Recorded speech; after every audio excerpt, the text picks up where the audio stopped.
Kosteusmittaus tehdään ennen asennusta lähtötilanteen varmistamiseksi.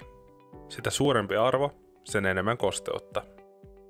Ulkoa imeytyy kosteutta seinään. Sitä enemmän kuin sitä yrittää haihduttaa, sitä enemmän pumppautuu kosteutta sisään. Joitain senttejä lattian yläpuolelle seinälle asennetaan pieniä elektrodeja noin 0,5 metrin etäisyydelle toisistaan ja 45 asteen kulmaan.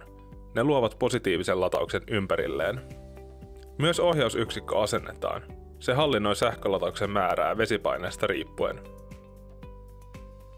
Elektrodit luovat seinään positiivisen varauksen, joka muuttaa vesimolekyylien varauksen positiiviseksi, jolloin ne hakeutuvat takaisin kohti maata seinän ulkopuolelle.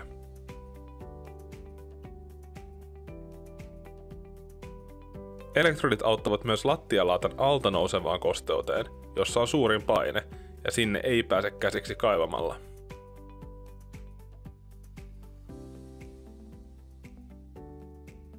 Lopputarkastuksen kosteusmittaus suoritetaan 90 päivän jälkeen, jolloin todetaan, että arvot ovat parantuneet,